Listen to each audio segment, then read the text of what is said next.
آج 26واں پارہ پڑھا گیا ہے۔ 26ویں پارے میں ایک بہت ہی اہم صورت ہے سورہ حجرات کر کے، اس میں سوسائٹی میں کس طرح سے ہمیں رہنا ہے اس کے بارے میں بہت ساری چیزیں بتائی گئی ہیں۔ اس میں سے پہلی بات یہ ہے کہ یا ایھا الذین آمنوا ان جاءکم فاسق بنبأ فتبینوا ان تصیبوا قوما بجہالۃ فتصبحوا علی ما فعلتم نادمین۔ اے ایمان والوں، اگر تمہارے پاس کوئی بھی انسان کوئی بات لے کر آئے، پہلے اس کی تفسیر سمجھ لیتے ہیں کیا ہے۔ جیسے عام طور پہ نہیں ہوتا ہے کہ بہت ساری چیزیں ایسی ہوتی ہیں جو ہمیں دوسروں کے بارے میں نہیں معلوم ہوتی ہیں، لیکن تھرڈ پرسن آ کے ہمیں بتا رہا ہوتا ہے اور ہم اس تھرڈ پرسن کی باتوں پہ یقین کر لیتے ہیں اور اس آدمی کو ہم برا سمجھ لیتے ہیں کہ یہ میرا دشمن ہے۔ اسی کو اللہ تعالیٰ فرما رہے ہیں کہ یا ایھا الذین آمنوا ان جاءکم فاسق بنبأ، کہ جب بھی کوئی فاسق آدمی، اور وہ آدمی ایسا ہو جو ادھر ادھر کرتا ہی رہتا ہو، تو ایسا آدمی اگر کسی کے بارے میں کوئی بات لے کر آئے تمہیں بتائے فتبینوا، تو تمہارا کام یہ ہے کہ اس بات کی تحقیق کرو، اس کی بات پہ بیٹھ کے تیسرے آدمی دشمنی مت کرو، جو کہ ہم لوگ کر لیتے ہیں۔ عام طور پہ ایسا ہوتا ہے کہ ہم لوگ تیسرے آدمی نے ہمیں کوئی بات بتائی، اس کی بات پہ یقین کر کے سامنے والے آدمی سے دشمنی پار لیتے ہیں اور کبھی بھی ہم اس سے بات صاف ہی نہیں کرتے ہیں، اور بعد میں پتہ لگتا ہے کہ یار کوئی بات ہی نہیں تھی، ایک تیسرا آدمی ہمیں لڑوا کے چلا گیا۔ تو اس لیے اللہ تعالیٰ نے فرمایا کہ کسی کی بات پہ آنکھ بند کر کے یقین نہیں کرنا ہے، تمہارا کام یہ ہے کہ اگر کوئی بات پتہ لگ رہی ہے تو اس کی پوری تحقیق کرو،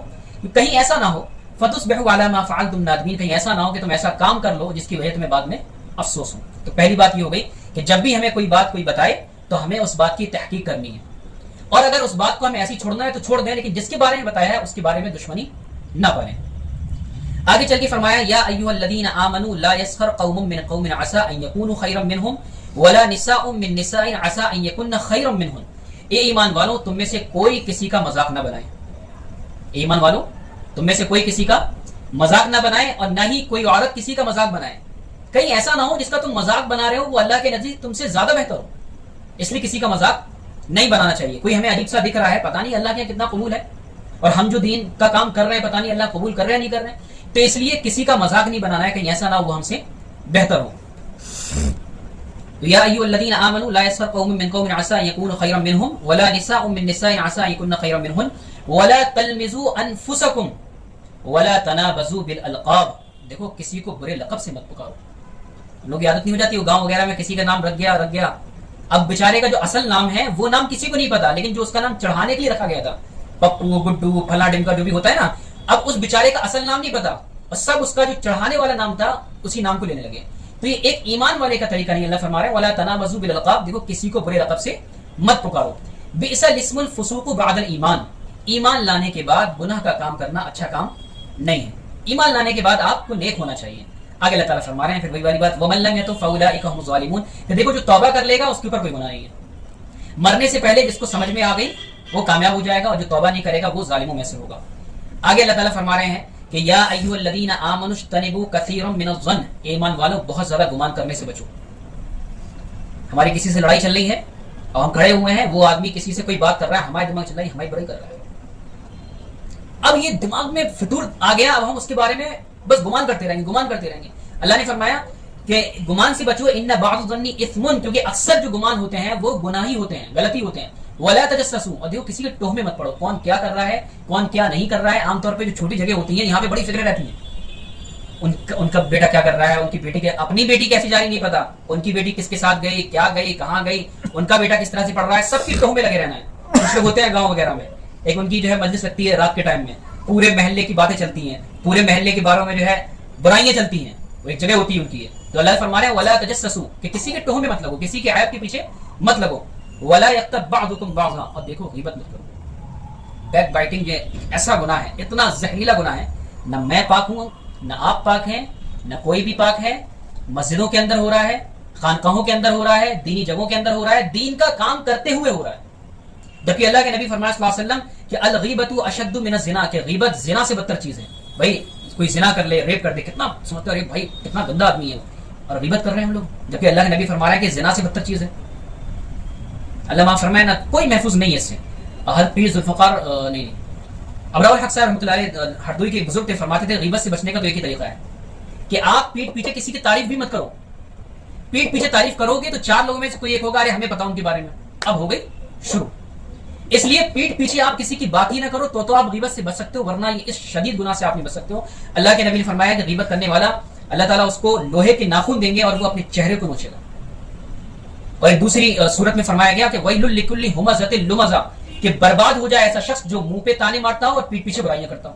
تو اللہ تعالیٰ نے ایسے لوگوں کے لیے بربادی کا اعلان فرمایا جو غیبت کرتے ہیں۔ اللہ تعالیٰ اس گناہ سے ہمیں بچائے، بہت خطرناک گناہ ہے۔ تو کیا چیز ہو گئی کہ جب کوئی بات ہمیں پتہ لگے تو اس کی تحقیق کرنی ہے، کسی کا مذاق نہیں بنانا ہے، کسی کو برے لقب سے نہیں پکارنا ہے، بدگمانی نہیں کرنی ہے، کسی کے عیب کے پیچھے نہیں لگنا ہے، اور غیبت نہیں کرنی ہے۔ اس کے بعد اللہ تعالیٰ فرما رہے ہیں یا ایھا الناس انا خلقناکم من ذکر و انثی، اے لوگوں ہم نے تمہیں ایک آدمی ایک عورت سے پیدا کیا ہے،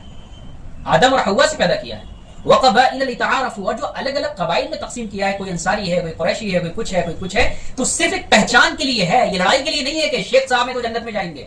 سید صاحب ہیں تو وہ جنت میں آگے پہنچیں گے، ماتے مکھیاں ہیں تو اور آگے رہیں گے، ایسا کچھ نہیں ہے۔ یہ صرف ایک پہچان کے لیے ہے، یہ قبیلے جو بنائے گئے یہ پہچان کے لیے، یہ فخر کرنے کے لیے نہیں ہے کہ میں انصاری ہوں تو میں بیکار ہوں، وہ قریشی ہے وہ نیچے ہے، وہ او بی سی میں ہے، وہ ایس سی ایس ٹی ہے۔ اسلام میں اس کا کوئی کانسیپٹ نہیں ہے، یہ غیروں کے طریقے ہیں۔ اسلام میں سب مسلمان سب ایک جیسے، کیا وہ کہ ایک ہی صف میں کھڑے ہو گئے محمود و ایاز، نہ کوئی بندہ رہا نہ کوئی بندہ نواز، محمود بادشاہ، ایاز ان کے غلام، اور دونوں جب نماز پڑھ رہے ہیں تو اللہ کی نظر میں دونوں غلام ہیں، کوئی بادشاہ کوئی وہ نہیں ہے۔ تو اس لیے اسلام نے کانسیپٹ دیا ہے کہ سارے انسان، یہاں پہ لوگوں کہہ رہا ہے، یہ لوگوں تم ایک آدمی ایک عورت سے پیدا کیے گئے ہو، اور جو قبائل بنائے گئے ہیں وہ اس لیے بنائے گئے ہیں تاکہ تمہاری پہچان ہو سکے۔ اس کے بعد اللہ تعالیٰ فرما رہے ہیں ان اکرمکم عند اللہ اتقاکم، کہ دیکھو اگر کسی کو فخر کرنا ہی ہے تو اس بنیاد پہ کر سکتا ہے کہ میں اللہ سے زیادہ ڈرتا ہوں۔ تم میں باعزت شخص وہ ہے، تم میں عزت والا شخص وہ ہے، تم میں گریڈ والا شخص وہ ہے جو اللہ سے سب سے زیادہ ڈرتا ہوں۔ یہ خاندان کی نسبتیں کہ میں سید ہوں، میں شیخ ہوں، یہ کوئی کام کی نہیں ہے، یہ پیسوں کی نسبت کسی کام کی نہیں ہے۔ اگر اللہ کے یہاں کوئی باعزت ہے تو وہ شخص ہے جو اللہ سے سب سے زیادہ ڈرتا ہو۔ آگے اللہ تعالیٰ فرما رہے ہیں ان اللہ علیم خبیر، کہ اللہ تعالیٰ جاننے والے ہیں کہ کون ڈرتا ہے۔ آپ جب قرآن پڑھیں گے تو ہر بات کی بات جو یہ بات آتی ہے نا ان اللہ علی کل شیء قدیر، ان اللہ لطیف خبیر، یہاں پہ آیا ان اللہ علیم خبیر، کہ بے شک اللہ تعالیٰ جاننے والے ہیں کہ کون کس طریقے سے کام کر رہا ہے، اور ہر چیز سے اللہ تعالیٰ باخبر ہے۔ تو یہ جو کچھ چیزیں بتائی گئی ہیں سورہ حجرات میں، اگر اس پہ سوسائٹی کا ہمارا وہ ہو جائے نا کہ ہمیں کسی کے بارے میں بات نہیں سننی ہے، کوئی اگر کوئی بات کہہ رہا ہے تو تحقیق کرنی ہے، تو اگر آپ تحقیق کرنے لگو نا غیبتوں کی تو لوگ آپ سے بات کرنا چھوڑ دیں کہ بھیا ان کو نہ بتاؤ، یہ تو بال کی کھال نکالنے لگتے ہیں، پہنچ جاتے ہیں اس کے پاس تحقیق کرنے کے لیے، ان کو نہیں بتاؤ۔ اور کیا کسی کا مذاق نہیں بنانا ہے، کسی کو برے لقب سے نہیں پکارنا ہے، بدگمانی نہیں کرنی ہے، غیبت نہیں کرنی ہے، اور سب کو اپنے سے بہتر سمجھنا ہے، سب کو اپنے سے بہتر سمجھنا ہے۔ ایک بزرگ فرماتے ہیں کہ جب تمہیں یہ لگنے لگے کہ میں بہت نیک انسان ہوں تو اپنے اکیلے میں رہنے والے جو خیالات ہیں نا ان کو سوچ لیا کرو، سمجھ میں آ جائے گا تم کتنے نیک آدمی ہو۔ ہر انسان انسان ہے، اللہ کے نبی صلی اللہ علیہ وسلم کے علاوہ سارے انسان انسان ہی ہیں، کوئی عالم کوئی مولانا ایسا نہیں ہے کہ ہر کوئی پاک ہے۔ تو جب کوئی انسان آپ کو لگے نا کہ وہ ہم سے بیکار ہیں تو اپنے آپ پہ غور کرو کہ تم اکیلے میں کتنے اچھے ہو۔ اگر اکیلے میں اچھے ہو، جو کہ ہر انسان نہیں ہو سکتا ہے، تو پھر ہر انسان کو اپنے سے بہتر سمجھو کہ ہم میں سے ہر انسان ہم سے بہتر ہے۔ اللہ تعالیٰ یہ جو ساری چیزیں بتائی گئی ہیں اس پہ عمل کرنے کی توفیق